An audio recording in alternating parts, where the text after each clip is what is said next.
up, world? Welcome to Apocaflix Now, our movie hangout show. I am your host, Jacob Bartley, and I am joined by the usual four-man crew to start the day. Hopefully, Keith will be joining us today. If not, that's okay. We'll see him soon. But I'm going to go ahead and introduce the rest of the crew, see how everybody's doing today. Brian, how are you doing on this Tuesday, man?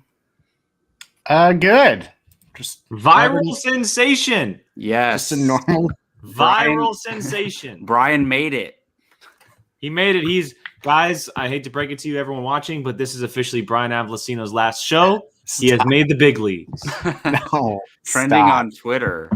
I literally just made a funny little tweet because I was hoping some of my movie friend nerds would get mad at each other and start arguments over which ones that they would get rid of, and I don't know how it Did you make that image?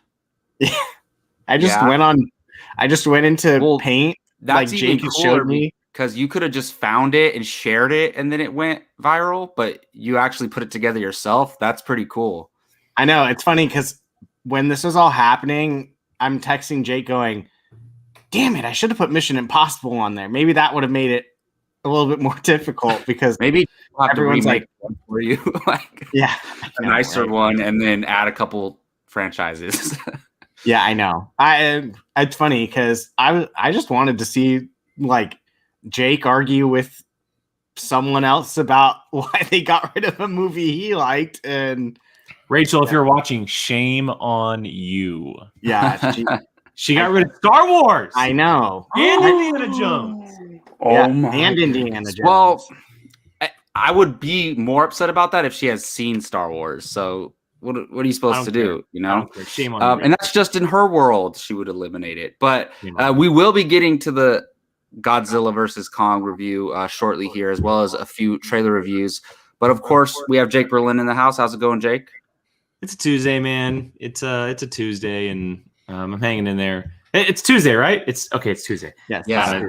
We're doing Apocaflix now. It's Tuesday. That's a good way to know. These last couple weeks with work have twisted my head a little bit, and I had a nice weekend, but second I got back to work yesterday, it's just like, oh yeah, your weekend's over, suck it. So it was. I'm ready to talk. Weekend was so busy too. It's like you didn't even get a break. Like, but I'll be honest. I'm excited because we get to review a movie tonight that we actually got to see in theaters, and we'll talk about our experience. We get to review a movie that's and it's pretty cool. So I'm excited to get to that later in the show. And of course, Gio Ramos is here. What's going on, Gio? Not much. Pretty good. Just ready to talk about some Warner Brothers projects. Nice, man. Nice.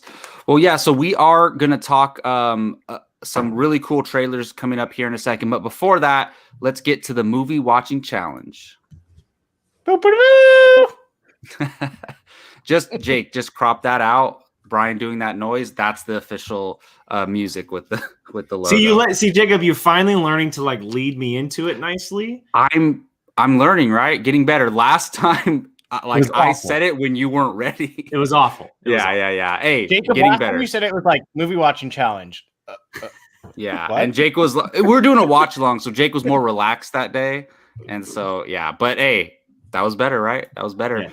Yeah. So for those of you who might not know, the Movie Watching Challenge is a segment here we do on Apocaflix Now, where each week one of us gets challenged to watch a movie that we haven't seen. It's a really cool thing to do with your friends if you're all film fans. And each week somebody chooses whether they want to put a poll up or or just choose a random number and have that movie be it. And of course, those films are submitted by the other four members of Apocaflix. This past week, Jake was challenged and he landed on Sunshine, a very unknown film. Like a lot of us were like, what movie are you talking about? We got to find an image. So if most of us aren't aware of it, yeah, there's like a bunch of different movies with Sunshine in the title. We asked Keith, like Sunshine, like Little Miss Sunshine, no, Eternal Spot, whatever the sun, like all these different ones. Yeah, we were like, just Sunshine. He's like, just Sunshine. And I believe it's a Danny Boyle film, right? From this one, if I'm not mistaken, right? So I'll jump right into it. So I went in completely blind. Had you ever heard of it? I had never heard of it. And it came out in 2007, which makes sense. I was in high school. I wasn't like a gigantic movie buff back in high school, and a lot of my time was dedicated to playing baseball, so stuff slipped by me quite a bit as far as movies go. But I had no idea. Not only is this directed by Danny Boyle, but this was written by Alex Garland. And if you don't know who Alex Garland is, Alex Garland is responsible for Ex Machina, one of my favorite sci-fi films of like my entire life. Ex Machina is pure sci-fi cinema, in my opinion. It's absolutely brilliant, and I had no idea that he wrote this. He's responsible for writing a lot of stuff. He's also in the business. He's credited with directing Dredd, the Carl Urban Dredd. He wrote that as well. Which I just popped on recently, like the last 2 weeks or something. It's the movie so amazing. I watched that recently too. It was really Sunshine. good. So yeah, I go into this and I'm like, I'm watching it. I didn't look at a poster or anything like that. And I'm looking and as the cast is revealed, I'm like, this is one of the biggest casts I've ever seen. This is like a legit cast. Like it's incredible. And mind you, this isn't when this was what 4 years before Chris Evans was Captain America, probably just like 3 or 4 years before he was cast as the character. But he was still in the Fantastic Four movies. He was doing romantic comedies. You have all kinds of characters. You have a young Rose Byrne in there. Yep. After her Star Wars days before she kind of blew up in the industry. You obviously have Cillian Murphy, who is arguably the lead. He just finished his work as Scarecrow on Batman Begins. This came out in 2007, or maybe he just began it. One or the other. Batman Begins is 2005, right? Am I right? Yeah. So he did Batman Begins, and then he did this. But then you also have a young Cliff Curtis, who Cliff Curtis has recently blown up since then. You also have Michelle Yeoh, who is the ultimate badass. She's just amazing. A young Benedict Wong is in there as well. That's right. The cast is bonkers good, and I had no idea. Back then, if this movie was coming out, a sci-fi movie from Danny Boyle with Alex Garland writing in this cast now, we would be losing our effing minds if this came out now. But I will say, this is not what I was expecting the movie to be. It starts out as one thing, and I won't spoil it because it's very unknown, and I would love for people to watch it. Unfortunately, it is just for rent right now, but I will say it's worth the $4. I did it on Prime Video, $3.99. It starts out as like the ultimate sci-fi movie. So basically what's happening is that our planet, our star, aka the sun, is dying. It's no longer able to support our life. We have used its resources, and our countries, our world has come together, and they've sent missions to try and send what's called a payload into the sun to essentially energize it forever. And to reboot it in a way and allow us to live. Otherwise, the whole planet would die. They sent one out. It's the second time they're trying to do it, right? Yeah, they sent one crew out, Icarus 1, and the crew we're following is Icarus 2. And things start to happen and unfold, and obviously you're in space and things happen. And it's a really cool idea, very futuristic, a movie that kind of feels like it's above its time. Like if it came out now, this movie would crush. It would absolutely crush. The movie back then, I can see why it kind of got lost. Sci-fi wasn't big 15 years ago. You know, genres go through ups and downs, hills and valleys, right? And sci-fi 15 years ago wasn't a big thing. It just wasn't. It was the romantic comedy age, and it was the beginning of what we know of now of comic books. Now, sci-fi is all over the place. But it's really cool. I'm interested, though, because I don't know very much. I'm interested in what the science community thinks of this movie. Because it really does rely heavily on like the scientific aspect of everything. It talks about things, they're doing things, the ideas that are kind of planted within the film, things that could possibly happen in space, but maybe you question. It's a really cool movie. It's a thinker. There's action, obviously, and then at one point there's a big twist, and I won't reveal it, but I still don't know how I feel about that twist. Jacob, I don't know how I feel about that. I've seen it, and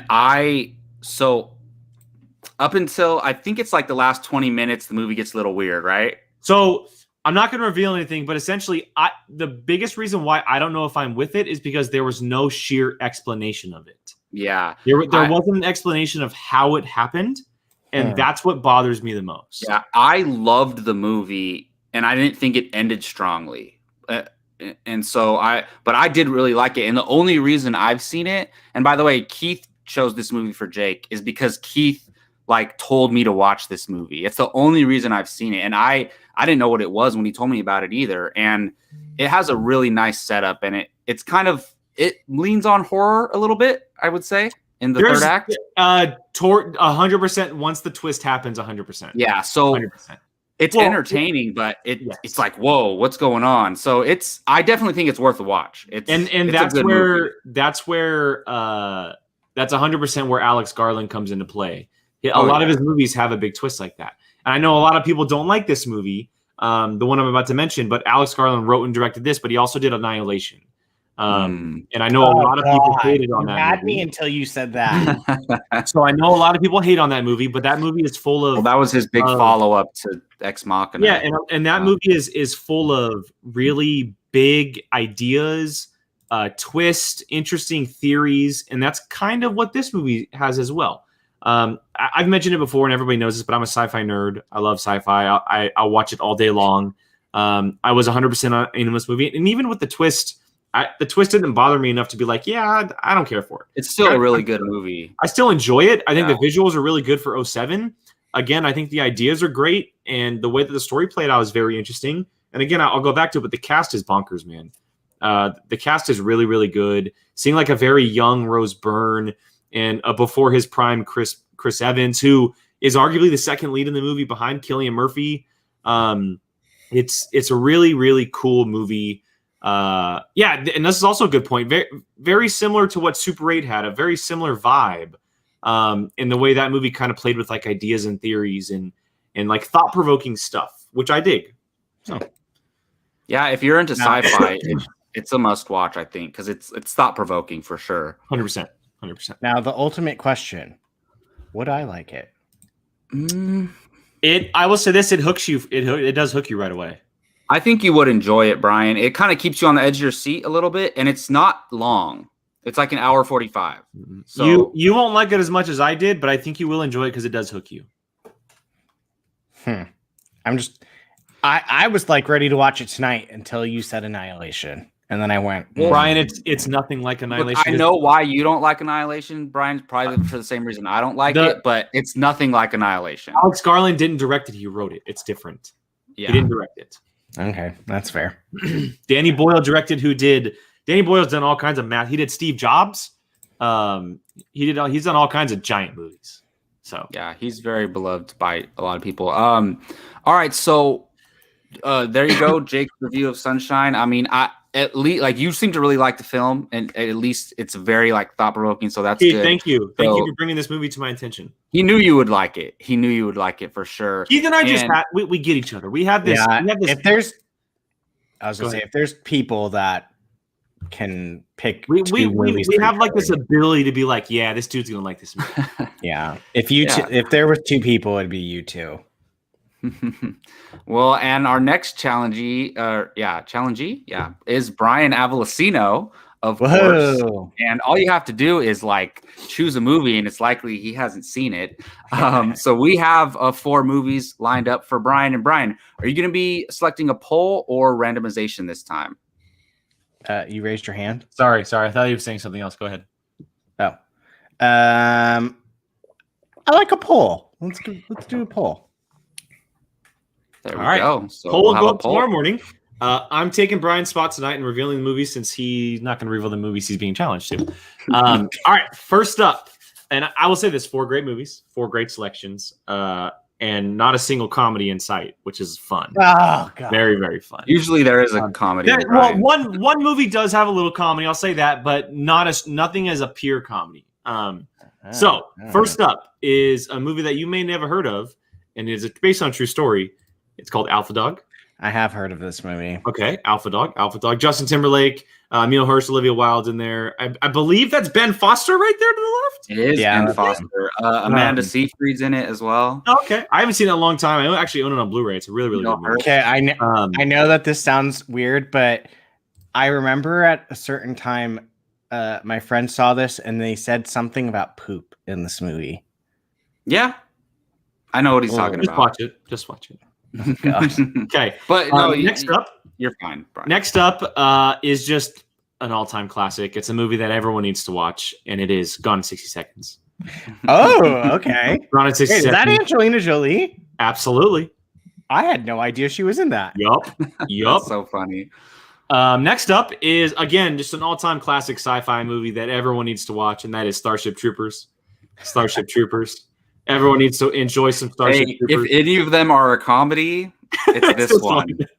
For sure. And finally, the oddball out of the bunch, but definitely a good one. That is Superman Red Sun. Ooh, okay.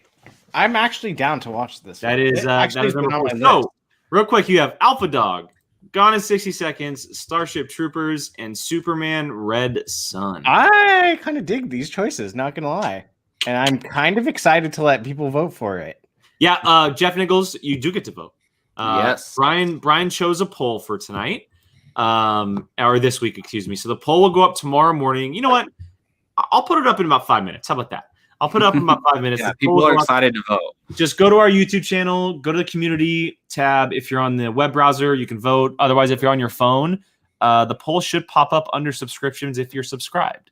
So just vote for the winner. You should vote for It's in the community tab, right? Yeah. Yeah, it's under the community tab. Yes. Yeah. So, yeah.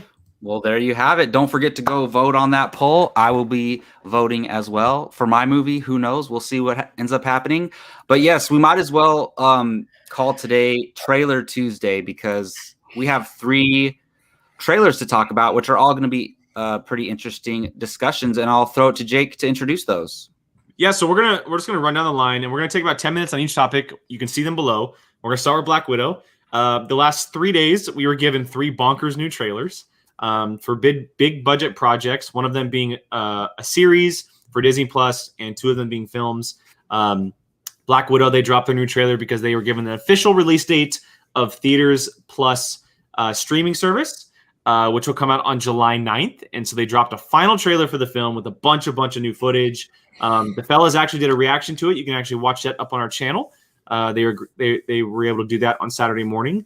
But Jacob, I'll let you start this one off, man. Just kind of elaborate more on your thoughts on this. What did you think of the latest look at Black Widow?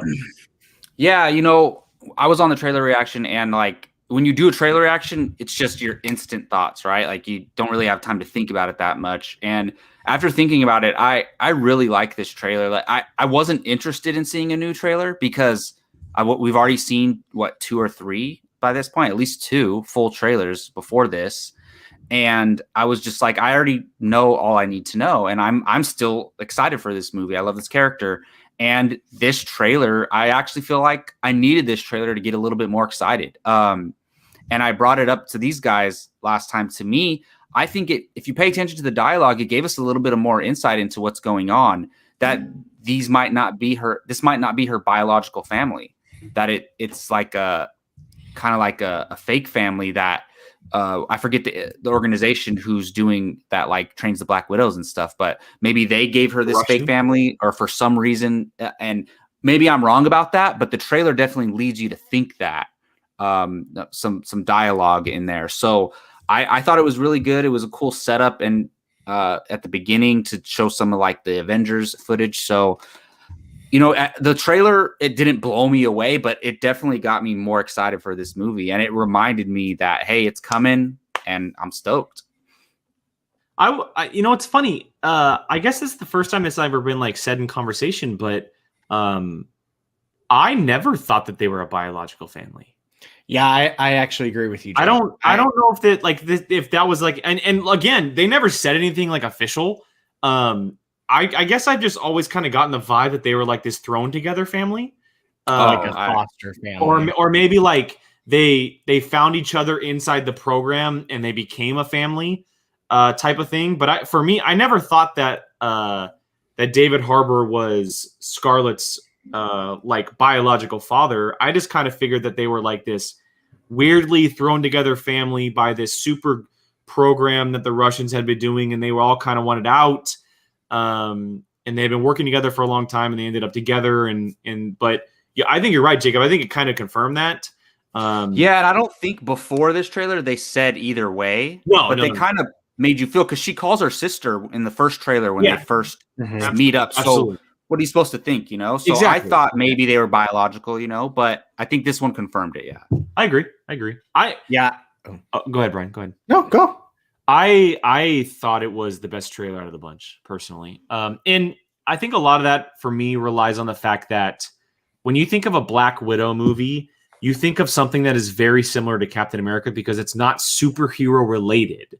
It's very ground and pound, serious action that doesn't have to do with flying or superpowers or something like that. Like, sure, Cap has super strength and stuff, but he is arguably he's fighting people that are on the ground. He's not like flying around or jumping. Yeah, from it's building more to building. hand-to-hand combat. You know. Yeah, and I think the trailers so far have done a great job of like teasing footage like that. Like we saw the bridge fight a couple times.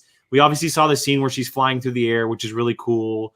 We see some moments right before she's about to smack some people down on like bridges and stuff. But this trailer like kind of like lets us know like, look, you're gonna get a great story, but you're also going to get some incredibly great Black Widow action involved in it, which is what I want personally. I want a very Winter Soldier-esque type of movie, not in like the story or up to that par, but that's what I want as far as action. I want that Black Widow because she was in that movie. I want that Black Widow who is literally kicking people's butts, using tricks and things that she's learned throughout her years, fighting Taskmaster, who is able to use a lot of different things, fighting these bad guys.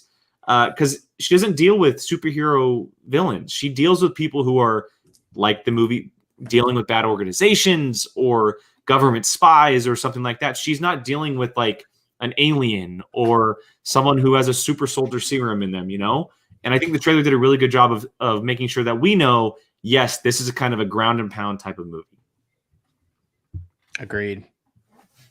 I echo everything that Jake said. So for what you said, Jacob, yeah, I always kind of thought that they were kind of like going to be maybe her like foster family, like even kind No, of. that makes sense now that I think about it. Like they never confirmed that they were biological either, but it was. I think it was just a sister line. Yeah, I mean, it could even be like maybe even they wanted Red Guardian to portray this like perfect family image, you know, like Red Guardian and his wife and his 2 daughters, like that type thing. So it could even be something along those lines. But yeah, no, I loved this trailer. It got me right back into it. And to be honest, I was just kind of like, cool, can't wait to see this when this eventually comes out. Like I definitely lost the burn and the excitement. Like, yes, a Marvel movie. Of course I'm excited, but like there's something like, for me, it's my favorite thing going on that I'm like, let's go. And it just kind of like the more and more that it got pushed back, it just kind of was like, okay, just whenever you're gonna just release it type thing. And that it sucks because she deserves to be an excited theater experience like any of the other characters. She's been around since the beginning. But in this trailer put me right back into it. Showed me a lot of new stuff. I immediately went into like theory mode, thinking, oh, who's Taskmaster and da da da da da, like all this type of stuff. Which that's exactly what I want to do before one of these types of movies. So yeah, I'm right back in it. I refuse to watch it on anything but a movie screen. But yeah, very excited for it. Looks great. Florence Pugh is going to. After this trailer, I'm looking forward to her the most. And for me, it's behind Scarlett. I'm sorry, it's behind Scarlett. I am looking forward to Widow the most, but she is increasingly like shot. Yeah. High. Has it been confirmed? I heard that she's going to be in Hawkeye. It's been confirmed. Yeah. That is cool. She's already been seen on set. And there's also been rumors that she's actually wearing the Ronin outfit.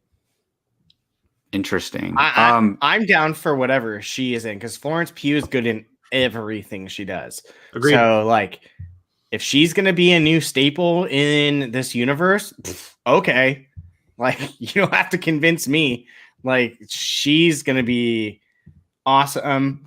Partially steal this movie, maybe even. I'm very excited. Very excited now. Complete 180 from where I was before this trailer. And to be honest, it's funny because Jacob, you and I, before we filmed it, we're like, I don't know if I want to see any more stuff.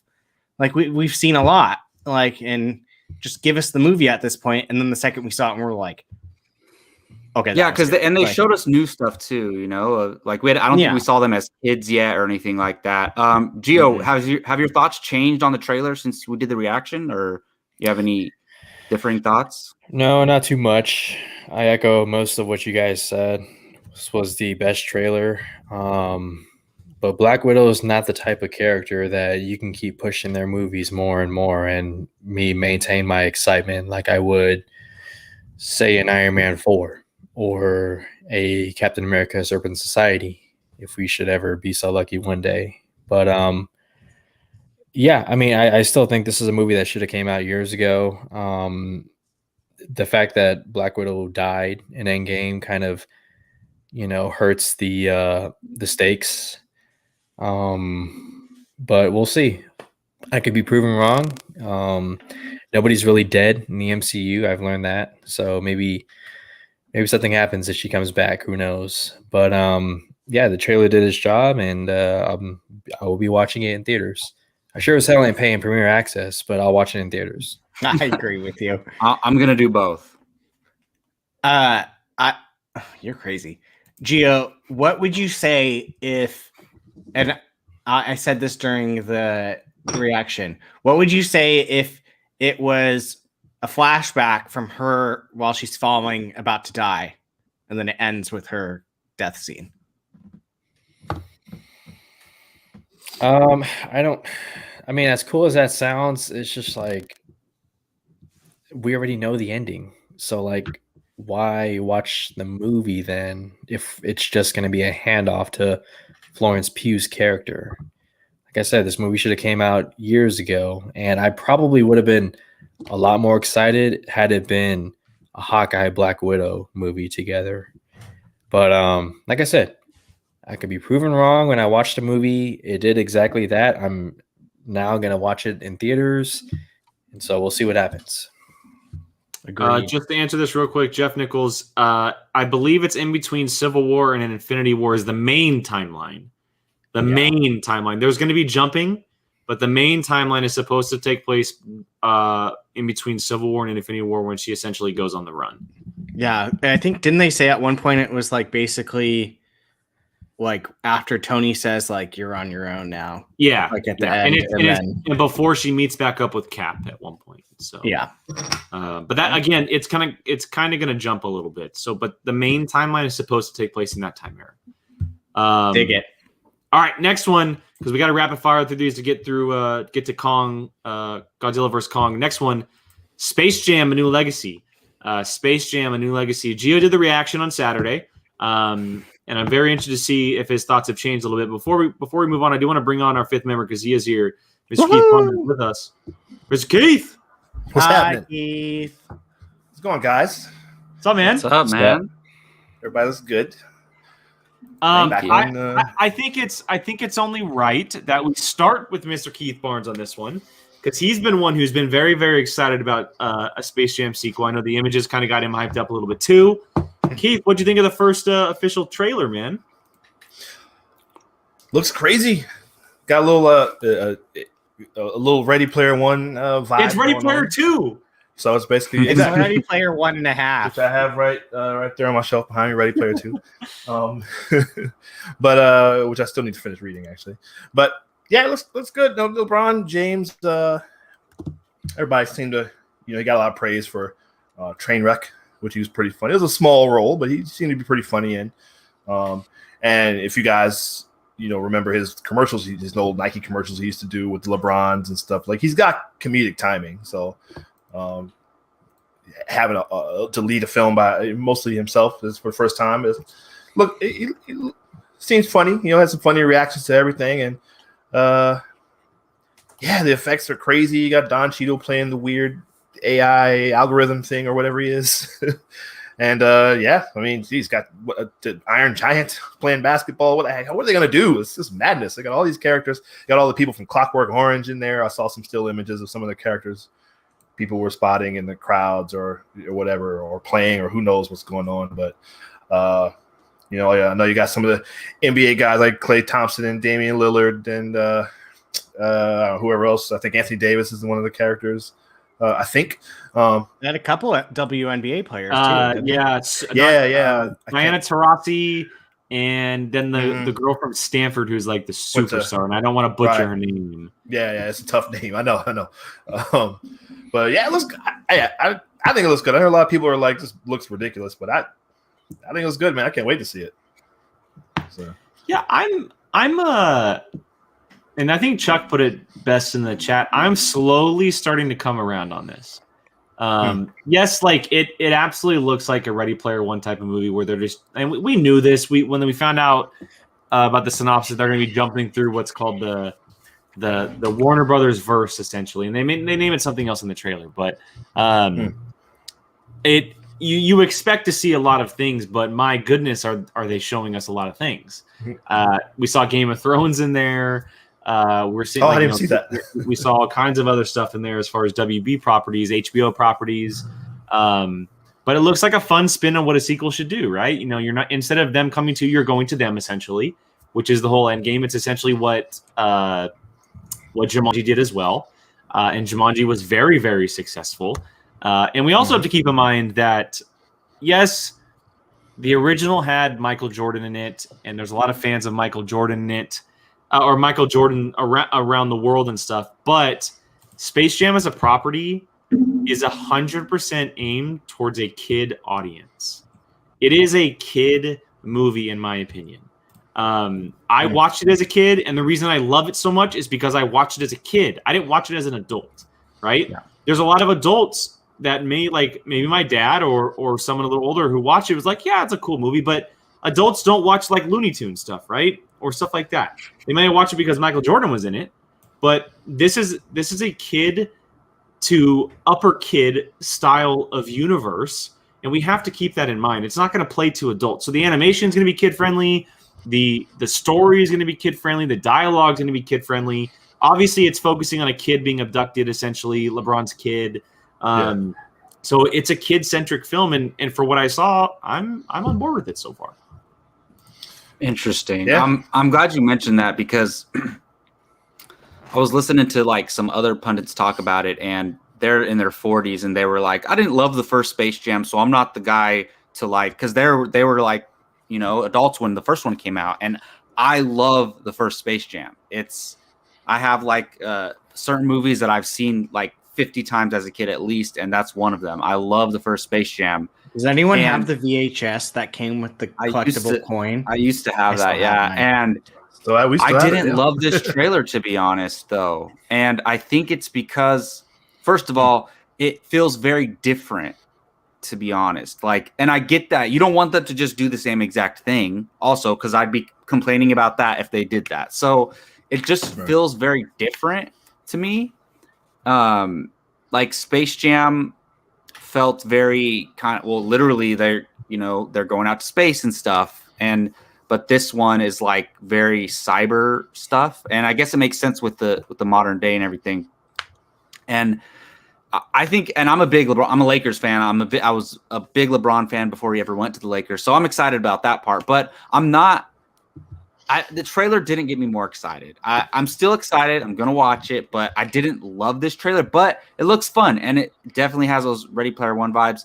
And then they do, when he's falling down for the first time, you see like the Game of Thrones logo. And then you see one of the dragons from Game of Thrones too. And I do like that, you know, and they did that in the first one too, but that all these characters are coming to watch the game. But I believe in the first one, it was just Looney Tune characters, wasn't it? Yes. In the crowd. Yep. Yeah. Well, this is just all WB. It was the first one was literally Looney Tunes versus Monstars. This is the entire WB catalog. Yeah, and I don't know if he's going to put that team together that he was writing down on the whiteboard, but that was a pretty solid super list. Team. That was a pretty solid list. But I'm excited still. Like I have to be excited for this movie. I'm kind of 50-50 on it. I do need to remember to look at it like Jake said. It's a kids movie. I don't need to be like, oh, this is garbage. It's not, like. There were definitely things I didn't care for, but at the same time, like, I'm still gonna see it. I'm curious. I mean, this movie's gonna make so much effing money. It is gonna make. It's gonna make money. so much effing money. It's gonna make a lot of money. I hate that the AIs and everyone have to call him King James. I was like, really? Who wrote that into the probably in his contract? Probably in his contract. You know that. Yeah. He definitely had that written in. It's a funny gimmick. Come on. I know. It was just like when I heard that, I went, really? He put that in there, but and to that point, Brian, I'll point this way. It's a spin on the original because remember, the Looney Tunes had no idea who Michael Jordan was.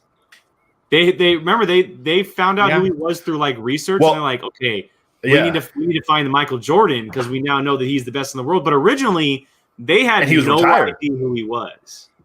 Right, and I think I think in the movie he was retired as well. Right. Was so he? Because he was playing baseball. Everyone knows who the main basketball player is. He's King James. Yeah, that makes sense, I guess. Well, and it's his. I don't know. I mean, for better or worse, it's his basketball nickname too that he's had for over a decade since high school. It's not like they're just like randomly calling him that. I just when I heard it, I went, okay. But yeah, I'm very curious to see. Like, I am kind of a sucker for like trying to find certain characters and stuff. So I'm like, oh, who's there? So they've got me on that part. But yeah, I think I will like it if I go into it remembering this is not made for me. It's made for kids. It's made for a good time, not a serious like, oh, this is supposed to be the next big blockbuster. Like, if you go into it with that, I think you'll come out laughing. So yeah, I mean, I'm not. It's a movie. I'm not going to not see it. So. To Jake and Brian's point, yeah, this is for kids. If you actually think about it, this is actually for our generation's kids. Because some of us are at that age, some of us have kids that we know about. But yeah, I mean, the shade. What? Well, you just said some of them we know about. Oh, well. Anyways, it might be a little Jacob Jr. out there somewhere. No comment. You didn't deny it. I like how none of us thought of anyone other than him, though. What? That's not fair. Oh God. Yeah, but I'll be watching this on HBO Max and giving my support. I don't know if I can be in a theater with other kids and just sure. I'm 100% gonna do what I can to go watch this in the theater. I wanna enjoy as much as I can in the theater. Plus, this movie's gonna have a bomb ass soundtrack. And let's be real. Yes. I mean, it's gonna have some cool basketball moves with some, droids and cyborgs and Looney Tunes and like, look. It's still a kids movie, but there's going to be some cool stuff in the movie, man. Like, I'm down for it. Yeah, I think it's going to be entertaining still because well, they're also trying to appeal to us who watched it as kids and now are going to go back and watch it. That's what they're banking on as well. Right. Listen, you guys can come with me. I have an 8-year-old. You guys, she's excited. You guys can come with me when I take her to see it, so you don't have to feel weird. It's okay. see now this, I kind of. Jacob, you made a point. I didn't even think about the fact that there's going to be like probably a lot of kids there. Like, I wouldn't mind doing a private showing with Heath's kids and us so we can actually hear the movie probably. So Because this will honestly probably be maybe one of the first kid movies that is going to come out, right? However, it will be offered on HBO, so that is a reason for parents not to take them. So, all right, gents, we got to shift forward a little bit. That way we can get to GVK. Let's talk about the next one, a big one that was released yesterday, and that is the next MCU series that is coming down the pipeline after Falcon and Winter Soldier, and that is Loki. The Loki TV series will be premiering at the beginning of June. And we got an official trailer. The real official full-length trailer dropped yesterday, and it showed quite a bit of what we're going to be expecting, what we're going to be seeing. Owen Wilson involved as well, Gugu Mbatha-Raw, as well as a lot of others. And yeah, Brian, I'll let you start this one off, man. You weren't on the reaction. Jacob and Gio were able to tackle the reaction for us. What did you think of this trailer? Yeah, the one day that I couldn't do a reaction. I dug it. It was cool. I'm not to the level of, I mean, I'm always going to be excited for Marvel stuff. Don't get me wrong. I'm not excited for it. But I am not to the level of people who are saying this is going to be the greatest MCU TV show and stuff like that. My friend texted me and was like, this might be the greatest thing I've ever seen. Like, I haven't heard anybody say that. Yeah. I was kind of like, excuse me? Like, I was like, my thing. This is what I think. People that like the weird or not your standard type stuff, this is going to be like right up that alley. And I'm very curious. I think honestly, the thing that, and I've been saying it since we first heard about it. Why is this being made? What is the importance of it? They don't. Everything that they do pushes a further storyline. So I'm very curious to see why and what reason. I highly doubt it's just like, I mean, Loki brings in money, so let's keep him back in there. Like, I mean, I'm sure that's a good bit of it, but I don't know. I saw on Twitter someone put that if you that this is going to lead to Loki, Scarlet Witch, and Doctor Strange teaming up because they all have magic. And I was like, I mean, maybe that's kind of cool. But yeah, I'm obviously excited. I love Richard E. Grant, and I know he's in this. So yeah, I'm curious to see where this goes. Owen Wilson looks hilarious, right back in his normal wow typeness. So he better say wow at least one time, at least once. I'm sure there will be something that will make him say it. Yeah. So yeah, but no, I'm excited. Looks good.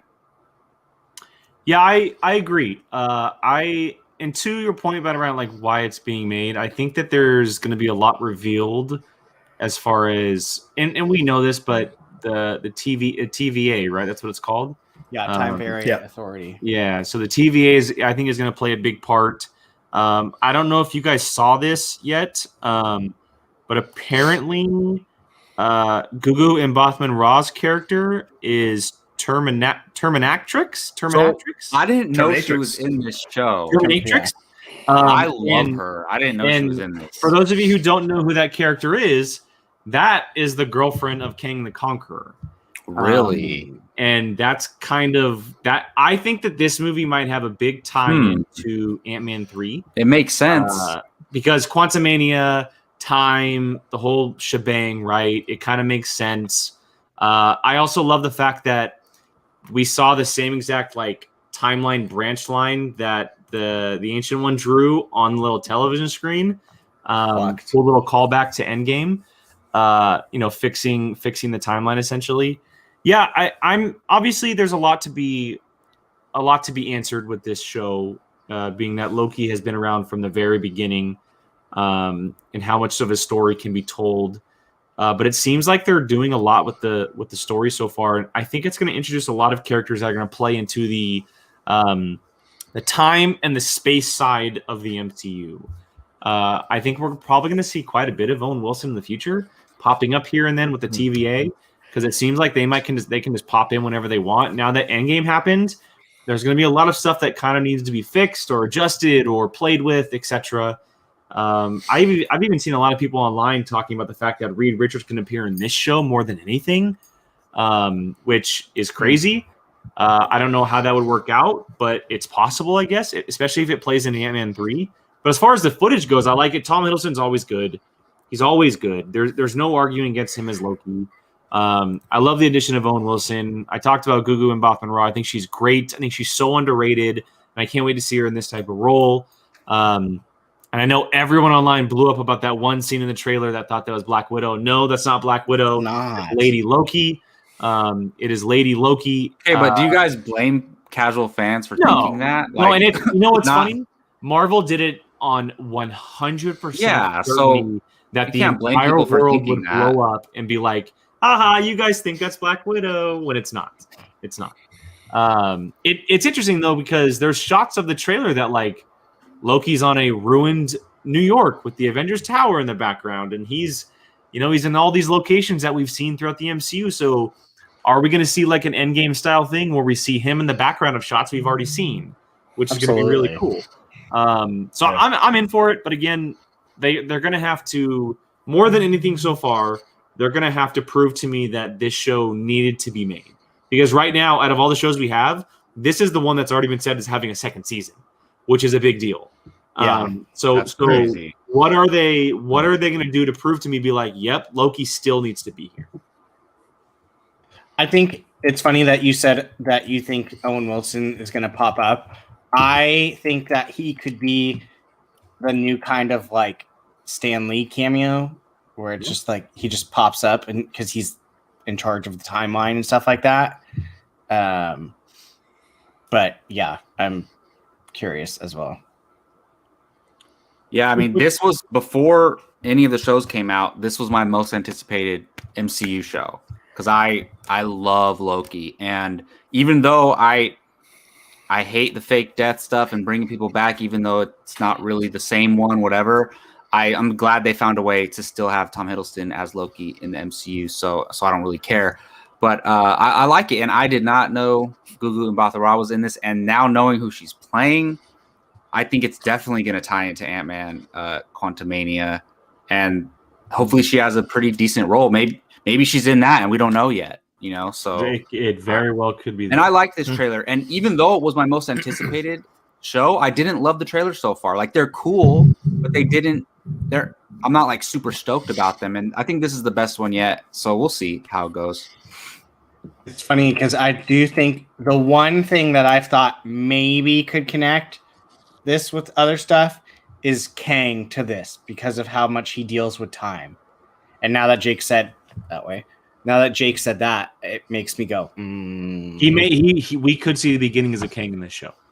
Yeah, Kang could be the massive cameo the show has, which could be very, very cool. Keith, what do you think of this trailer? I loved it. I'm still going back to the last one and this one. You only got a brief glimpse of this shot, but just the idea that Loki is DB Cooper just cracks me up. I love that idea. So funny. Yeah. That is so funny.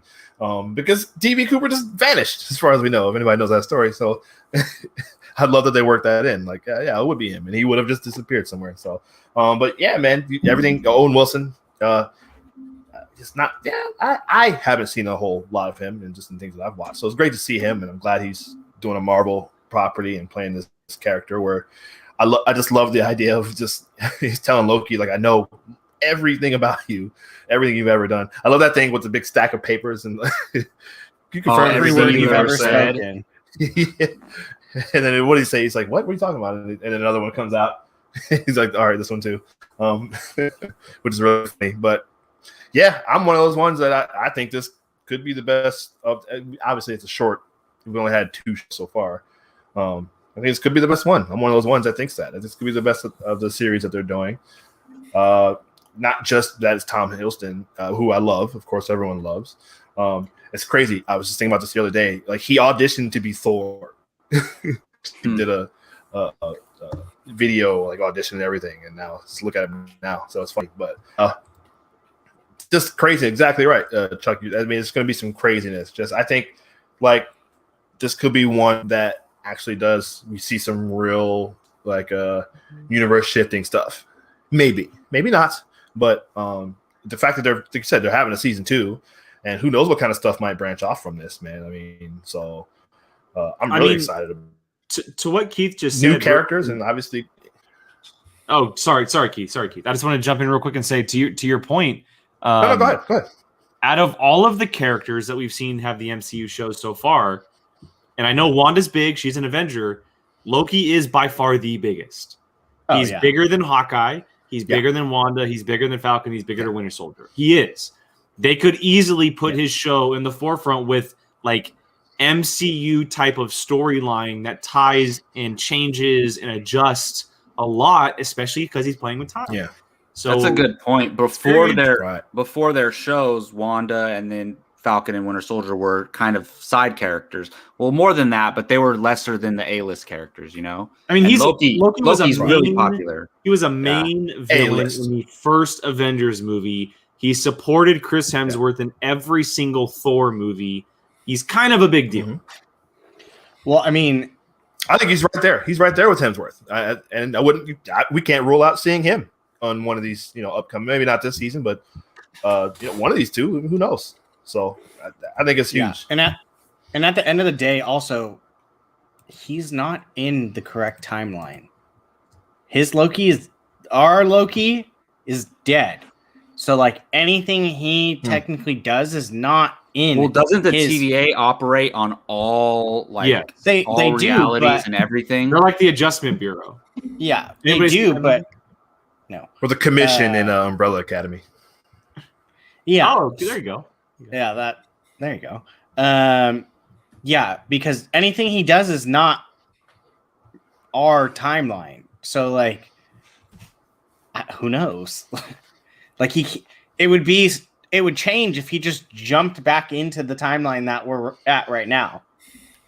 So I don't know. Yeah, maybe, but remember they got Gamora and brought her into the timeline. Well, I think like they show the TVA, like when he shows that branch thing and it's going like in different directions, I think the TVA can like affect any timeline. Like he can jump into any timeline through the TVA. That's what I'm just taking from the trailers. So I think he could affect the main timeline. Yeah, but they want one timeline. Yeah, so they're trying to get it back to one timeline. Yeah. Yeah. So who knows? But Gio, what about you? For a show called Loki, he's the thing I'm least interested in seeing in the show. Again, you can only kill him off so many times, and then he comes back, and then you just question like, where are the stakes, in these shows. But he's back, and I'm more interested in seeing how this affects the MCU and who exactly is introduced. So there's that. But hey, like I said, maybe after I watch it, it changes my mind. After the first episode I'm in, we'll see. Like you guys, I'm not really as excited about this as I am other shows that the MCU is doing. But we'll see. We'll see what happens. Well, Gio, we know you love to talk Marvel properties, so you want to tell them about Marvel Rewind this Friday? Yeah. So Marvel Rewind is a show that we do where we recap every week Disney Plus MCU shows. We did the entire season of WandaVision, and we are currently working our way through the Falcon and the Winter Soldier. So if you enjoyed deep dive discussions and some little bit of what's the word I'm looking for, speculation, join us on Fridays at 4 p.m. for Marvel Rewind. That's 4 p.m. Pacific time. And any chance? Oh, sorry. No, Keith, go ahead. Go ahead. I was gonna say, because since I don't get to be on, any chance we get Chadwick Boseman on this show? No. You don't think so? No. Even if they did, they would get rid of him. Okay. I think the closest we'll get to a big person from that world is Okoye. That's it. Okay. Yeah, I think Did you see what the showrunner said?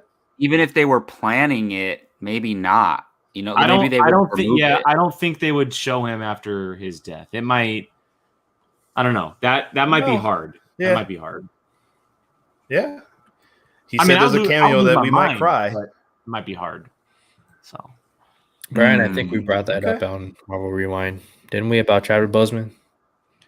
Yeah, I don't know. I think I don't know, man. I Yeah. But I don't believe anything Yeah. any I know actor, what you producer, feel. I know how you anything feel. says about cameo in their shows anymore. I don't believe him. before we move on, Yeah, I wanted good to point. because we were on the topic of Loki. I wanted to our viewers, because we do this for every MCU show. I'll give you guys a little sneak peek on what it's going to look like. Here's the official logo of Rewind for the Loki version. Looking good. There's the Marvel Rewind Loki version coming in June. Join us. We You need should put some little. we need a You variant. should put the horns. Put the horns on it. The little like curly horns. Maybe. We need like a variant poster for our Marvel rewinds, like the MCU. All right, gents. Well, it's been an hour. I'm sure Yeah, that was everybody's the been waiting. longest build up to a. Let's was get to it. spoiler Let's make it a discussion monster ever. discussion. It is officially time. Godzilla versus Kong. Lizard versus monkey. Yeah, we look. It's no secret here on Apocaflix. All of you who watch us, maybe here or multiple places, we've been talking about it for a while. We were actually able to see this in a movie theater. We were able to lock down a private screening, and we'll definitely talk a little bit towards. We'll talk towards the end. We'll leave some time to talk about Cinemark themselves and kind of the protocols they had and everything. That way we can kind of review that aspect. But let's get into the movie first. Look, this is the first big budget movie this year. It's the first big budget movie that we've had that was supposed to be scheduled last year. It finally hit theaters, and we are here talking about it, reviewing it. And it was 2 hours, in my opinion, of just pure glory monster mayhem. But I want to hear everybody's thoughts. It's been a couple days since we've all seen it, and we've all talked to each other about it. So let's just kind of go around the table with overall thoughts real quick. And then what we're going to do is we're going to go round table style. Everybody's going to bring up a topic to talk about, and then we'll finish out the show. Jacob, you can point us in directions you want us to go. But let's start with overall thoughts real quick. Yeah, you can't say the name. You have to point. Oh, Gio, I want to hear your thoughts, man. Where have your? I mean, we talked a little bit outside of the theater, but your thoughts. You know, our thoughts change over time. Maybe some of us have watched it again, like I myself. watched it today again because I had to. Gio, how are you feeling about You had to. GDK at this moment? Well, I think the studio heard the criticisms about these movies and immediately, because the studio is very reactionary, decided, you know what? Let's cut out a lot of the story, a lot of the character backstories of characters that we've seen, and let's just focus on the monsters. Now, why do we go into these movies? I go into this movie on a big screen to see these monsters fight. So on that end, great stuff. The visual effects, especially the close-up shots of Kong, wow, those great job. I'm not sure who did which company is responsible for it, but they did good. Junkie XL, my goodness, man, what a year for him. You get one topic. One topic. Oh, we're just doing one topic? No. You're just giving I'm kidding. overall thoughts. I'm You're just kidding, giving I'm kidding. overall- Oh, okay, well, I'll just wrapping it up. Junkie XL is cool. The humans are a waste, except for the little girl. Kong versus Godzilla, a little bit predictable at the end, but hey, it's worth it. Go watch it on the big screen. I would agree with most of that. Keith, how are you feeling about it, man? Have you watched it again? I have not watched it again, but yeah, listen, it was fun. No, most of the fun for me because I didn't watch any of the other ones in theaters. I watched them at home. So, and I would have watched this one at home. I wanted to see it, but it wouldn't have been a theater one for me. You're crazy. But I enjoyed it, and I'm not. No, I'm not. This is fun, but it's fun. I like it, but it's just. I don't live know. to see these in theaters. Hashtag fake fan. I know. Oh, I know. Fan. Well, that was my. Well, that was the fun of me. Like I said, I want. Are you saying these are on the level of guys fast love it. movies for you? Oh my goodness. Fast and Furious? Yes. These are ones I would. Oh Lord. It's a rental for me. But listen, I enjoyed it. I'm glad I saw it. I would say see it if we were doing See It, Skip It, Save It, I'd say, yeah, go see it because it's fun. It's big. It's big and loud. And listen, you're absolutely right, Gio. The monster, we're there for the fights. And in that sense, it's A+, man. It's a great job. I didn't know the human stuff didn't bother me as much. It was fine. You could take it or leave it with some of those. But the score was awesome, just like you said. And, for the theater experience alone, it's absolutely worth it. So I'd say go see it safely if you can. Awesome. Well, yeah. So after we give initial thoughts, let's just break out into a full discussion. So I'll go to Jake next, man. I talked to you the least about it because you kind of left before us that night. So, I mean, I know you had a good time, but how'd you feel about the movie overall? This movie gave me everything I wanted. Every single thing I wanted and needed from this movie. Out of the three Godzilla movies, because to me, still Skull Island had the best human story. So I think Skull Island is probably the best overall film as far as humans, monsters, just movie in general. But the movies, including Godzilla, this had by far the best human element to it. But that doesn't mean I still didn't like aspects of it. I liked one of the two human stories. I didn't care at all for one of them, and I'm sure we may talk about that. Look, you go to these movies, you go to these movies wanting just to see pure monster mayhem. That's all you want, right? You're not going there to see an incredible performance from someone like Millie Bobby Brown or Alexander Skarsgård or someone. Like, you're not going there to see that. You're going to see King Kong and Godzilla, legendary monsters, fight.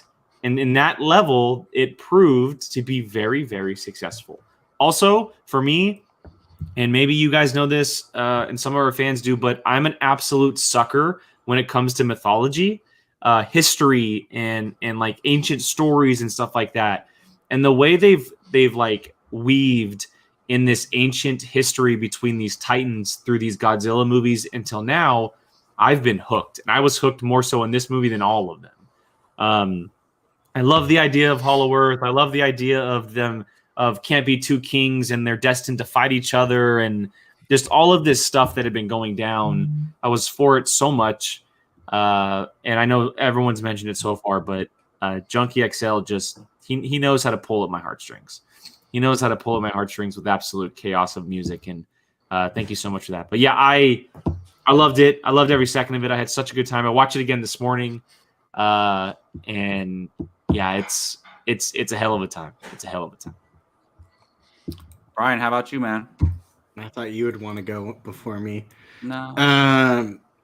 Yeah, I mean, everyone has said pretty much everything. I have the soundtrack playing in my headphones right now to make the epicness even better. Gio was next to me. It was just so fun. Like, this was the perfect movie to come back to the movie theaters to see. Say that, yeah, for the welcome us home. It was just so ridiculously fun. And you can say it was ridiculous, and you can say it was fun. It was just a blast. And I mean, yes, that was a plus to the max. The fight scenes were awesome. And the music just made it so much more epic. It was like just perfect. I'm not a soundtrack aficionado like this one is, but I was like, I need to own this. Like, and just listen to it. Well, they had to have epic music for these fights, man. Oh, that was probably one of my, if not my favorite part of the whole thing, was just the music and just pumping you up, like it's the definition of hype music. Yes, that is the perfect way to put it. And yeah, I know, Jake, you do your Mondo for soundtracks. I'm absolutely getting that. This might be my first one that I put a little money towards, because it was the best part of the movie for me. I'm not gonna lie. It made their fight scenes better. So yes, he definitely is. Yeah, Jacob, what did you think? I mean, I really enjoyed it. If somebody were to ask me, like, is this a great film? I'd be like, no. Like, I don't care. You like, don't think it's great? I love it. I'm there for the monsters and the fights, and to me, like, if they got the if the special effects looked bad, it would have ruined the movie for me. These special effects are just 100% on point. While it's here, when I heard that, I thought they were gonna play the part from Charlie's Angels, where the creepy guy starts. Oh no, the main villain starts dancing. It's like dun dun dun dun dun dun. That one. That's not. I was like, that's from the original. Well, I think it's the part when Godzilla first shows up, right? It's in the beginning of the movie. It's the beginning. So the director said he was doing an homage to Jaws, especially when he pulls the boat too. Or the ship. And that's the official Godzilla theme. It's called Pensacola, Florida, because it happened in that scene. But it's the Godzilla theme. Yeah. Yeah, and I just look after seeing. Look, after watching the 3 movies prior in this universe, I know what to expect from this. So my bar was set at, okay, bad human story, great action. And that's what I was expecting. They actually improved on the human elements from at least most of the previous films. But they was still terrible, most of it.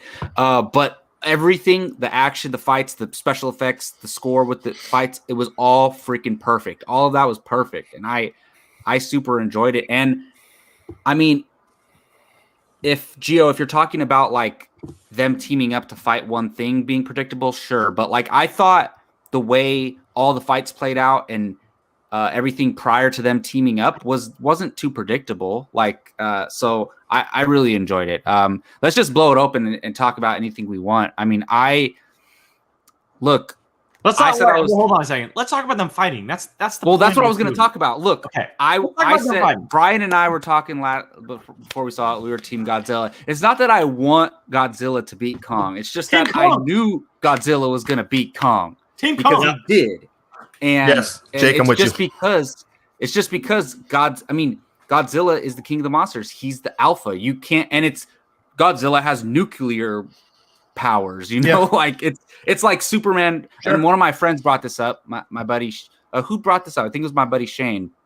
He said it's like Superman fighting Batman. Like it's because Godzilla's so powerful, and Kong's just using ground and pound, hand-to-hand combat fighting style, which is cool.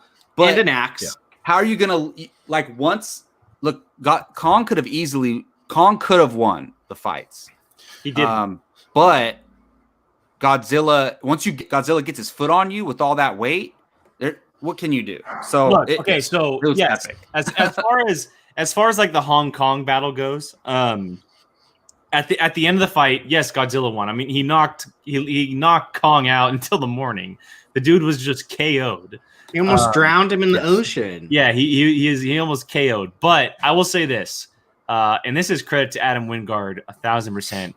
My God, did he make Kong look like a badass? Oh yeah, he made him look like jumping from building to building, using the axe, the way he was dodging the atomic breath, like unbelievable. I will also say, in the first 2 Godzilla movies, we saw Godzilla was only able to use like a little power of the atomic breath, right? But we saw at the end of the film, he was essentially like embedded with atomic ability. And it was uses it all the time. He doesn't even wait to use it anymore. And what I'm saying is like, it was really cool to see them build on that story from the previous movie that he is now the single most powerful being ever, period. And at the end of the day, it's a situation where we knew Kong was never going to win, but they made us think by the end fight, Kong beat Mecha and he saved Godzilla's life. And to Godzilla, that's a giant pass. That's like, okay, dude, like you're really good in my book. I'm going to let you live. We can maybe be partner titans in this. You go down there, you rep Hollow Earth for us. I'll stay up here and we'll take over the world. And it was a really cool way, but the fighting in general, like and I So thought about this cool. during the movie. The first couple movies, and this is not Kong because Kong's always been fast, but they made Godzilla look super fast. Finally, my biggest issue with these monster movies is that they always make these monsters look slow. The punches are always like slow, Big and slow, right? Because they're so big, and like sure that would make sense, but why does that slow them down? They're at their own size. Just because they're not at our size doesn't mean they slow down. So I appreciated that they made them at full speed. Like when they were running, they were going like 25 miles an hour, just zooming down. They were hauling. They were moving, and it made the fights that much more exciting. Like it really like exhilarated myself and like hyped me up to see them like punch each other and yell at each other, and Kong using the axe and like all this stuff. The underwater fight was badass. Again, we go to the movie for this reason, and it absolutely delivered. Yeah, I Was oh, go ahead. no, go ahead. I was just gonna. I just had a question. Do we know? Was that motion capture with? I was trying to remember Godzilla because especially? you Do know in Kong Skull Island, Toby Kebbell did the mocap for. That's what Kong, I remember. I heard that. but yeah. I don't know Did if they he- did did it he this do- time around. I don't know. I I was was wondering curious. that same exact thing. But that reminds me of something. I was explaining to people why I like root for Godzilla. This doesn't really make sense, but I just love the way Godzilla looks. Like when they're looking at each other face to face. I love that Yes. scene, by the way, when they yell at each other. And like Kong looks great. Godzilla just looks like so mean. Like, don't mess He does, with me. right? Like he just looks. yeah. He look. I don't know how to explain it, man. He looks so mean, and I like Yeah. that because. And he's they our kept zooming on his face too. Yeah, was he awesome. and like I mean he looks like an evil monster. And look, no matter what, they still both kill people on accident, like just because they're walking through the cities and stuff. Hong Kong is officially a deserted island. Whatever. Just destroyed. Good lord. Yeah. And Yeah, like man. look, we like Oh to my think God. like, oh, they're heroes, but like Kong even threw that jet with the pilot in it still. Like Yeah. he doesn't want to hurt Yeah, people, right. but he's like, sorry, you gotta Sorry. This moment was dope AF. This moment Yeah, was I didn't dope. notice that the first time. I didn't was notice that the first Dope time. AF. Dude, Kong is a badass, man. He is. Yeah. He earned that King Kong title. He 100% earned that King Kong Well, he's title. the That dude king is of Hollow ferocious. That dude is ferocious. The way he smacked those flying lizards together in Hollow Earth, my God. Yeah, and he Yeah, likes ripping heads off and eating the inside of the head. Hey, he's a monkey. He's a And monkey. eating. I think he the- tried yeah, to right. eat. He tried to eat Godzilla's head too, but he's like, "Wait, this is electronic." Right. Just to answer your guys' question, there wasn't motion capture used this time. Yeah, it Oh, really? worked. Maybe there was Wow, too much okay. action or something. I don't know, but I mean, Yeah, it it worked. So whatever. I loved it. It was just freaking awesome, and I actually kind of didn't mind how Mechagodzilla came into it. Like it, because the way I this could just be me, but the way I look at it, they kind of fought King Ghidorah because he said that the skull is emitting. Yes, it's admitting it's well, he says it's the DNA. Like somehow the DNA is influencing Mechagodzilla, like the original DNA of Ghidorah. I say man just because Ghidorah is the three-headed monster. That's why. That's I why. do kind of wish somehow Ghidorah Yeah. would have came back. And, We're kind of action. discussing it. It's kind of like BVS with Zod and that like it's the conscious. Like he just Right. like wants to kill Godzilla. Like he hates Godzilla and he just wants to defeat Dude, him. And Mechagodzilla, I mean, he kind of looked a little strange, the design of him, but he was all the badass. that he was supposed to be. Godzilla. I don't think Godzilla got one hit on him. No, when they were fighting. Godzilla 100% would have died if Team Kong didn't step in. Well, they set it up. They're like, look, Godzilla's gonna win the fight, but Kong's gonna take out Mechagodzilla. Dude, which the way was- he came in and saved Godzilla's life, so What, bad. Gio? Why are you shaking your head? Gio, what you got? What you got? Kong did not beat Mechagodzilla. Hell yeah, he did. A cup of water beat Mecha Godzilla. Nah, brah. Nah. Kong Yeah, was that was. that ass. So I forget what happened. So like they dumped the cup of water Okay. or the alcohol. They dumped the alcohol on the thing, but then did he like what happened to Mechagodzilla after that? I forget. Like did he just like it fried his circuit? His circuits went down. okay, that was stupid. They didn't even need to do that. So, they could have just had I was gonna say Kong kill him. those are my only. So there was the only two moments that made me roll my eyes, and that was one of them. And the other one was where the kid said Mecha Godzilla, and I went, okay, you don't have to like you actually had Well, to say that somebody because I remember else it took me said back to Mecha in the movie earlier, Ready Player too. One. They did that. They did that in Ready Player One too, where we see it, and then someone yells, "It's Mecha Godzilla!" And I'm like, "Yes, we know, we see it. It's Mecha Godzilla. You don't have to say it." And that was just me. That's I didn't And think like, it's how not a do big they? deal, but I did roll my They eyes. say it like they know what Mechagodzilla is. Like No. it's Well, yeah, so already Exactly. They Exactly. They called it something else at yeah. first. Oh my God, what's his name? I didn't even catch it. Brian Tyree. Brian Tyree Brian- Henry. He Yeah. said something, and then the What did he kid say? goes, "No, that's Mecha Godzilla." Yeah, he called. Yeah. And then Yeah, right. So Absolutely speaking of roll that, my like I actually liked him in the movie. Like Brian I thought Tyree he was Henry? I thought he was good, but the best human part, I think, I mean, I'm assuming I know Gio agrees with me on this, is the little girl and her being able to communicate with Kong. Like I love That's that great. stuff. Like that's Me the too. kind of storytelling you can do in these monster movies and have it be compelling. But like I don't know how you connect humans with Godzilla and make it compelling. Like that's very difficult to do. Well, and we know from the history of Kong that the one piece, there's two things with Kong's history of movie stories is that one, he always dies by falling off the Empire State Building, and two, he always has a spoiler. connection with a woman. He always has a connection with a woman. That happens in Peter Jackson's Right with Naomi Watts. It happens in previous Well, even movies. the original, the old school Yeah, ones. but too, they made a twist on it, and they made it a deaf Ray. little girl who can communicate with her, which 100% makes sense. We also saw how Kong treated Brie Larson in Skull Island. He also had a connection via her in that movie as well. So it might be this female thing with him. Maybe he can just like sense it. He's clearly smart. He's communicating. He doesn't hurt Rebecca Hall. Probably misses his mom or something. Yeah, and it absolutely makes sense. Sorry, but Brian. It really played at the he misses emotions of his the story. mom. It played at the emotions of the story, which was much needed.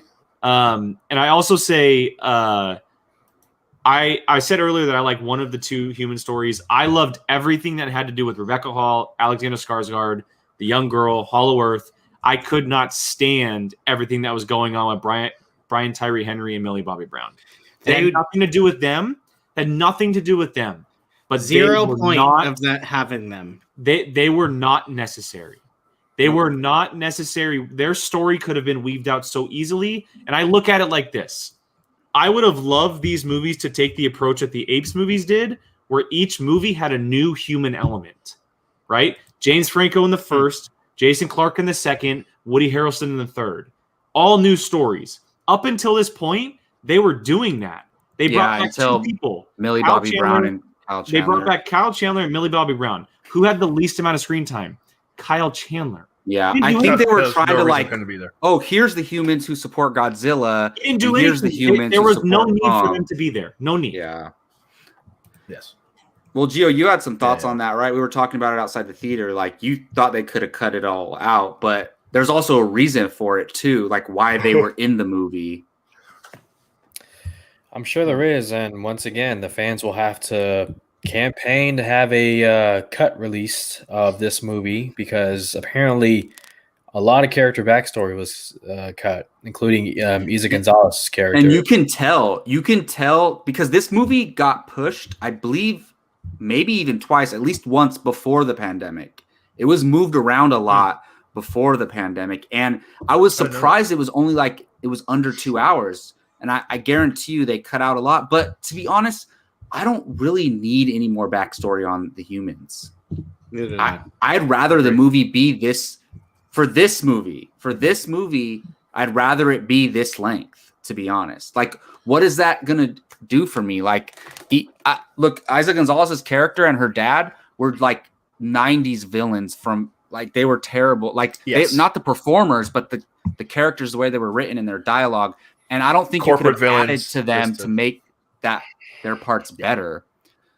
But it does remind me. I agree. love when they're trying to get out of Hollow Earth and Kong grabs their ship and he looks in it to make sure that nobody, like no good people, are in there, and he crushes it. I love that.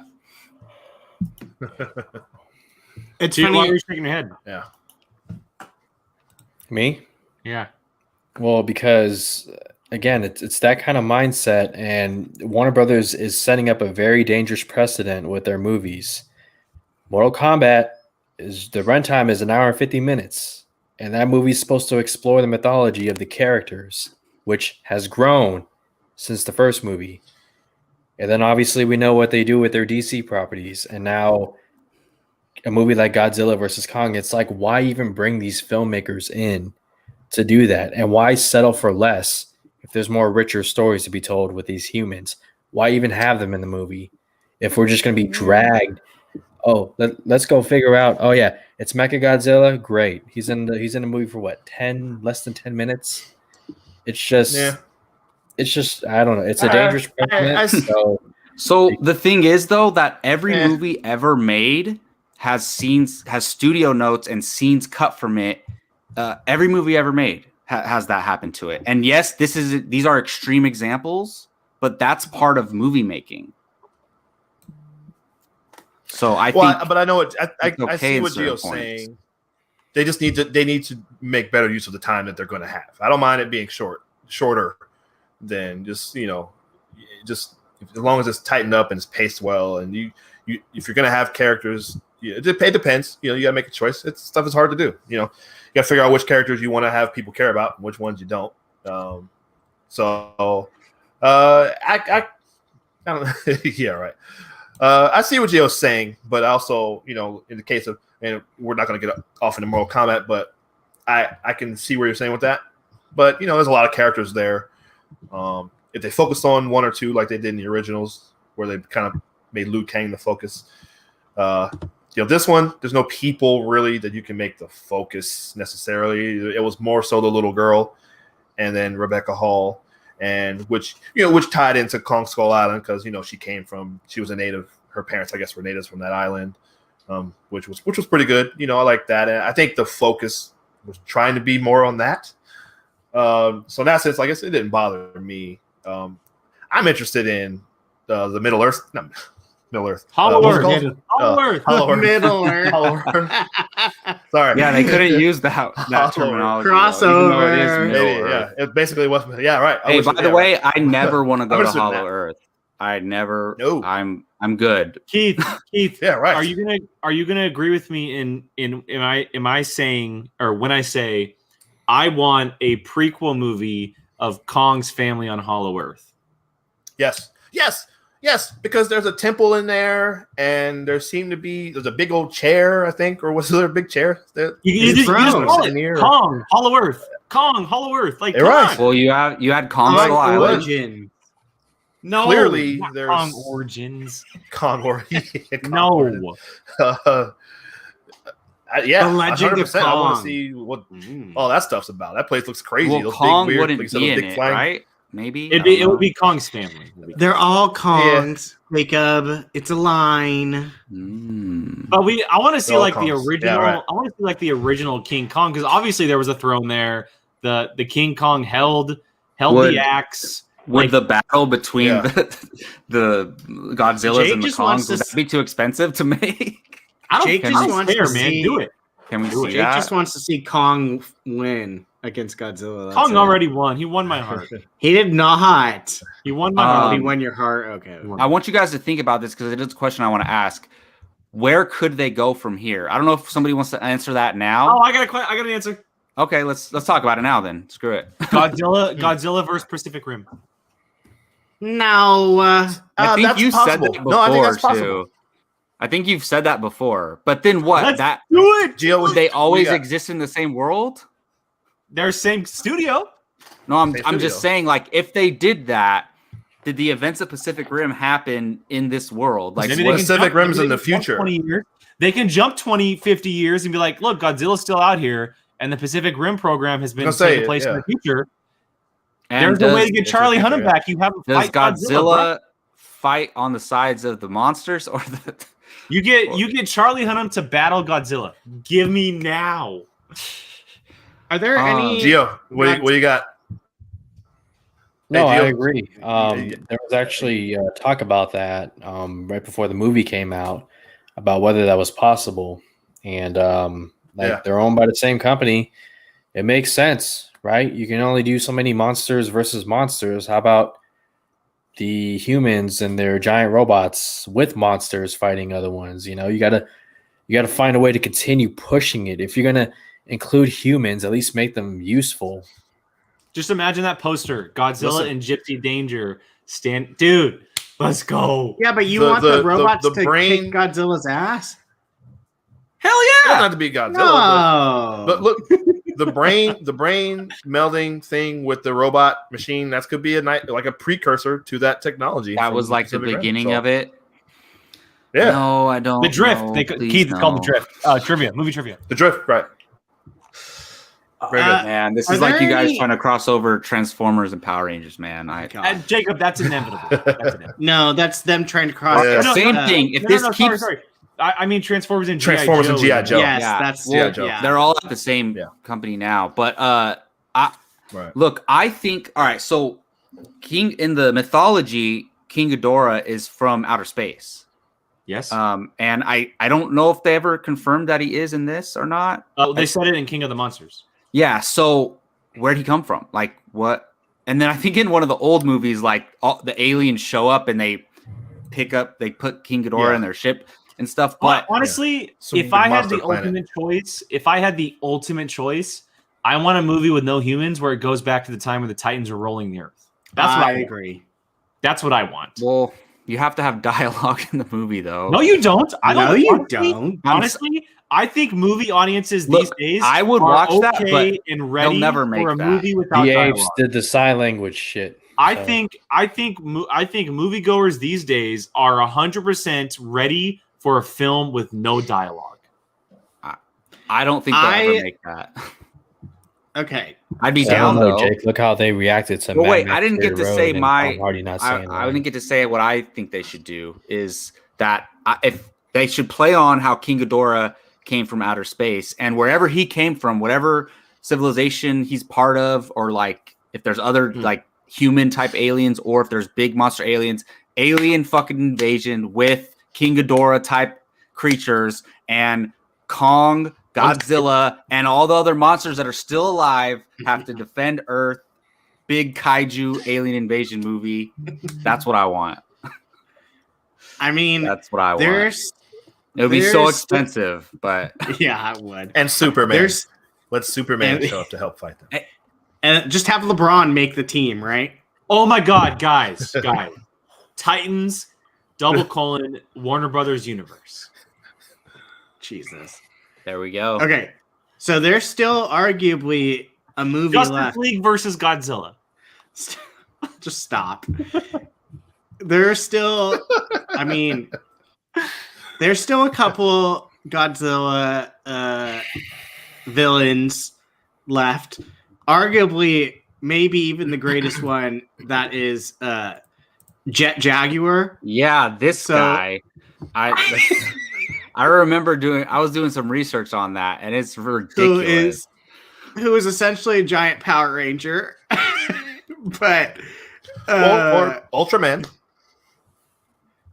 That's yeah, I what see that. someone said that. Or here we go. Give us a Hollywood Ultraman. There you go. Oh, yeah, there you go. Yeah, they could do Ultraman. Yeah. I miss Mothra. I That'd be like cool. Mothra. And you know what? Monsters. I do want to move on to. I want to talk about Cinemark here in a quick second, but this is a good point by Chuck too. I think the only way that you could do it, round out the Godzilla trilogy and do the death of Godzilla. No,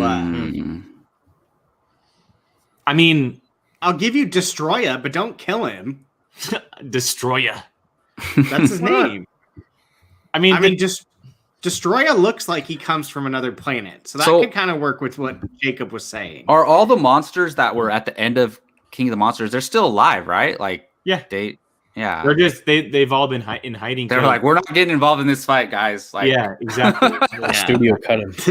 They're like, we're out of this one. Yeah, exactly. because I was surprised they kept. What is it? Is it Ronan, the devil? Ronan was in King of the Monsters. Yeah, that they kept him alive. Like I thought he was dead, but they show him yeah. at the end. He's kneeling. He was injured though.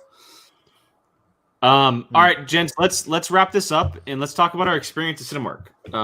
I may have also just because of this pre-ordered the double set of Godzilla and Kong Funkos fighting. I'm waiting for the Sideshow collectible version. Oh my! Don't even get me. I can't afford it. Don't get me started. All right, let's talk about our Damn it. experience at Cinemark, guys. Because look, we have been waiting a year. Jacob didn't even think about it until you put it. We have been waiting a year to go back to the movie theater. Well, 3 of the 5 of us, because 2 of us ditched the others for a certain movie, but that's okay. Oh yeah. We went back to the theater. We got to experience the protocols and all of the things that they're putting in place for COVID as far as an experience. We got a private screening. I would love everybody to just give kind of a quick sentence or two or thoughts on their experience with the theater in general, the cleanliness, the private screening as well. That way, any of our viewers who are watching who may be in the area of a Cinemark or doing a private screening, they kind of get a word out there if they're not done it yet. Jacob, if you just want to start, we'll go down the row. From the experience. Yes, I saw Tenet when it came out, but it wasn't the same. This was with, so at Cinemark, they're doing private theater rentals. In California, Northern California, where we are, it's $150 for a new release, and you can have up to 20 people. And if 20 people go and you split it, it's like $750 a ticket. So if you're comfortable going, I highly recommend it, and especially you can go with the people that you're comfortable with, that and they wipe down all the theaters. They have those spray sanitation machines, and I was not worried at all. Like I had a good time. Like they even from the moment you walk in the door, like they have the doors locked because they don't want a bunch of people just coming in. Like everything's pretty safe, and the way they handle the concessions and all that.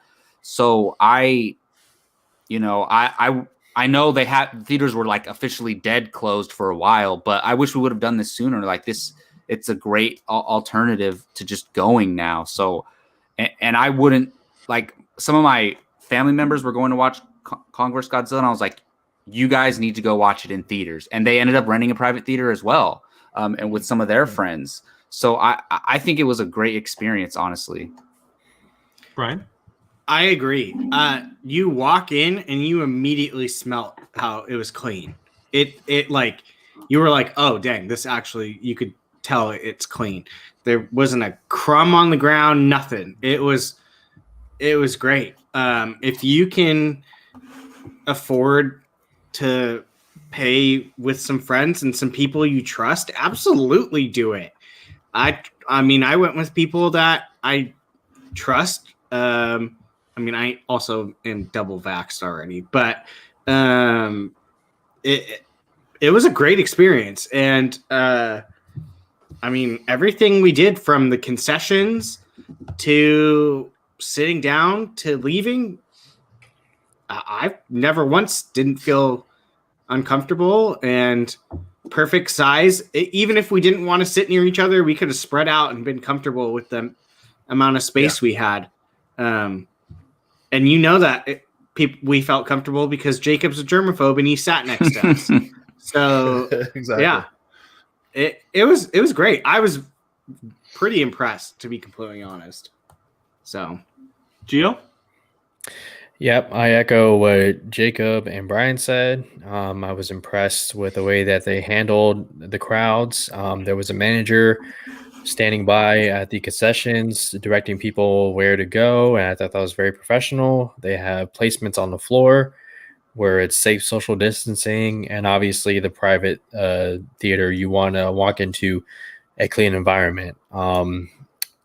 I would know something about that because I was a hotel manager before this pandemic, and cleanliness was a big thing heading into when COVID got really bad. But they're taking the right protocols and they're doing the right thing. This will probably be the normal going into the new year. It'll just be that way until everybody's vaccinated. So it's a process. Be patient. But I definitely give my endorsement to Cinemark. Keith? Yes, absolutely. Same here. you know, it's the kind of thing, the cleaning, everything that they're doing now, the efforts that they're making, which is great, and I love. Something they should have been doing for years prior to this, you know. But you know, listen, however you got to get there, you got to get there. So hopefully this is you know, normal for all theaters going forward. So because like Brian said, you could just tell, you could just smell like, oh, it smells clean in here, you know, which is awesome. And so that the cleanliness part aside, I wasn't even worried about any kind of a transmission of anything. Yeah, I like Brian, you know, I got my vaccine the week before, so I wasn't worried about that. My first shot. But yeah, you know, I wasn't worried about anything else. There weren't as many people there as I was kind of thinking there might be. But look, our group, and I know we joke. Obviously, yes, I went and saw Tenet back in September. There were less people there. There were less people there at that showing than we had in our group. Okay, there was like 6 people in that theater, and they were all spread out. So we were all sitting together. So you know, but like Brian said, you could sit wherever. I mean, the whole theater, like that was awesome. That was the best part, you know. And there was enough of us to where you could hear reactions from all of our group and stuff. So it was kind of like being in a you know, not packed, of course, but you know, just seeing it with enough of a group. I went to go see a movie with less people than that before. Exactly. Yeah. Right. It was like, you know. But no, you still got that communal experience because it was us, you know, obviously our group. I hadn't been to it. I was thinking about it because I didn't see Rise of Skywalker with you guys because I had to work. But that was the first time seeing a movie with you guys since I think Endgame. So we're talking nearly 2 years. Yeah, I'm glad Keith didn't see Rise of Skywalker with us. Yeah, you should be because you would have seen a very angry face coming out of the theater. Like, what is what? But that was great. Listen, that part, like I said, that all aside, I mean, that was worth it alone just to, you know, see the movie with my friends again. So, yeah, I will echo everyone's comments. I just want to give a big applause to Cinemark on the way that they're handling this.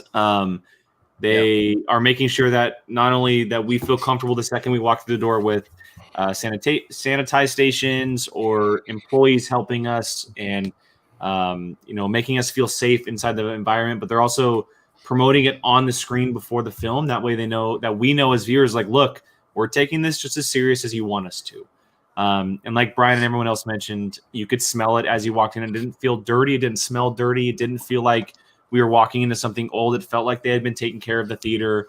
And it's absolutely something that I plan on doing again, obviously. And we plan on doing it quite a bit for private screenings for the foreseeable future. I will also say that if this becomes the new norm, when things do get back to normal, I'll happily do a private screening because I thought the private screening was handled beautifully. it was awesome. Whatever Cinemark did as far as the app, just going and purchasing a private screening and picking a time and the way that we distribute the tickets on our own. You know, we say how many numbers. Like, for example, I bought the private screening, so $150. I went up to the ticket counter and said, "Hey, we have 14 people in our private screening." She printed out 14 tickets for us. It was very simple, very easy. We divided the money on ourselves. Right. There was no issue on that side with people paying at the movie theater. It was all on our end, and that's how it should be, in my opinion. I thought it was done very, very well. Cinemark is crushing at that point. I also just, as far as the COVID protocols and everything, they did a really, really good job as well. Just for example, guys, you know, you go to back, you know, a year and a half ago, you'd go see a movie like Kong or Godzilla versus Kong on opening night. You know, for like an XD theater, which we did, it'd be anywhere from $17 to $22. We paid $10.50 for our tickets. We paid $10.50 for our tickets for the private screening. If you have the ability to do a private screening, I know some people in the chat are saying that's not possible, and I'm sorry that it's not possible. But if you have the ability wherever you are, it is highly, highly, highly worth it. I promise you, you will not be disappointed. It also feels very cool. You're in a theater with just the people that you know, the people that you want to see a movie with. You can talk and jabber before the movie starts. You can play around and the movie starts, and you're having fun, yelling and screaming and doing whatever you want. There's not going to be any jackhole yelling at you from 2 rows back. You know, it's fun. It's a good environment, and I give all the credit to Cinemark for creating that for us, and we're very, very thankful. So, I can't wait to see us in a theater for Mortal Kombat and seeing like these gruesomeness and just all of us going, "Oh my god!" They're just some like. I'll say, by the way, that was the first time we saw the Mortal Kombat trailer in theaters, and the special effects look so much better in the theater. Like Goro looked way better on the big screen when I thought he didn't look that good on my computer. So the theater is definitely the way to go. For sure. Yeah. It's almost Mortal Kombat time. Jacob, can you make it that long? I don't think so. I'm super stoked for that. My most anticipated. Well, if that's our last thoughts on that, then that's going to wrap it up for this episode of Apocaflix Now. I want to thank everybody in the chat for participating. We love having you guys and girls in the chat talking with us. Makes it a lot more fun as well. Please don't forget to check us out on our audio podcasts. Anywhere you listen to audio podcasts, you can find us at Apocaflix Movies, whether you're on Spotify, Apple, Google Podcasts. You can find us there. And also, the link for that is in the description, as well as our merchandise. Rachel shared that earlier in the chat, but you can find the link to our t-shirts, mugs, anything you want to buy with the Apocaflix logo, you can find at TeePublic in the links in the description. And before we get out of there, I'm going to let the crew say their goodbyes and tell you where you can find them online. I'm going to go to you, Gio. Let them know where they can find you online, man. On Twitter at Grey Goose Jedi. You can also check out my YouTube channel, Fandom United. I'm working on a video right now. I'm basically gonna rip Warner Brothers a new one for what they just did. So be on the lookout for that. I also did a DCEU villains ranking. So if you're curious where I ranked the DC villains, check that out as well. Is Granny Goodness number 1? She didn't make the cut. Ah. Ooh, I'm curious to see where Lex Luthor landed on that. Keith, let them know where they can find you. And what's your YouTube channel, man? No. My YouTube, I actually do have one. If you guys want to find it, it has my films that I made in film school are on there. So if you guys want to find that, you can. Oh. Yes. You just search for my name. Yeah, I'm on Twitter at Keith Barnes 79. I have 97 followers. Okay, let's get me over 100. I only need 3 more to get 100. Who's going to be that triple digit? Who's going to be that triple digit? Actual people, no bots. Because one of them, my new ones, I just noticed is a bot, some weird bot. So actual people. Hey, you take what you can get. I am. That's how I am. Exactly. Instagram, Keith Barnes 1979, where I made my first ever post. It's a picture of us at the theater. Jake left too soon, so we couldn't get him, so we replaced him with Daniel Craig. I mean, if you're going to get replaced by anyone. Hey, did we actually Photoshop his face in there? No, because people figured it out before we could do it. Oh, wow. Daniel Craig. We're going to Photoshop. Sorry, Jake. Sorry, Jake. He was dressed better, man. He was in a suit, you know. Jake Berlin, where can I find you online, man? Jake doesn't do the smoldering. Yeah. You've just never seen it, Keith. That's all. Yeah, you can find me everywhere, guys. I'm on YouTube every single day. I'm literally on YouTube every single day. Obviously, here multiple times a week on Apocaflix. I just want to give a few plugs for us. Hit us up on Twitter right there. Give us a follow. You can get all our links there. Have conversations with us. If you guys have any questions with us, you guys can obviously send them to Streamlabs, which is right over there. We did get a Streamlabs a little while ago from Park Fails. A $5 donation that said, "Hello, I am here now." So thank you very much for that. Like I said, that was a little while ago, but we were in the midst of a conversation. For myself, I'm also part of a channel called A Certain Point of View, which is all Schmodown related. It's a Schmodown after show. We do reactions. We talk Schmodown. We talk to guests. We do a lot of fun things over there that has to do with the movie trivia Schmodown. I also have my own little channel as well called The Whiskey Jedi, where I talk Star Wars and whiskey. And I'll be having a new episode on Thursday, so look out for that as well. And yeah, I think that's everything. And the Twitter sensation, Brian Avalosino, let us know about your 6 shows and where they can find you online. I know. Damn, if I had only started Tequila Sis sooner. Yeah. Where's your Harry Potter show, Brian? I know. Oh, that's us. Oh, no, that's us. No, we're doing that together. Okay. That's me. Okay, gotcha. Dumbledore's Army. Oh, I like that. Yeah, if you can't find me on Twitter after today, good luck. It's at Biavolosino. And I am also with Jake on A Certain Point of View, a Schmodown show, where we talk a bunch of stuff about Schmodown. So, yeah. And Jacob, where can they find you? Thank you, Brian. You can find me, of course, on Twitter at Jacob Bartley 824. And you can also, I do a couple things on the side as well. I have a Power Rangers podcast called Off the Grid, where I talk mostly comics, but I also review the new shows, even if they're not that great. I also do, for those of you who play fantasy football, I also have a podcast or a YouTube channel called First Round Fantasy. The NFL draft's coming up, a lot of cool stuff, especially 49ers trading up to the 3rd overall pick. So we'll be talking a lot about that actually tomorrow. So find us there. And of course, here at Apocaflix Movies, please subscribe, like, and comment if you have not already. And we will see you, of course, this Friday for Marvel Rewind and next Tuesday for Apocaflix Now. Till then, take care.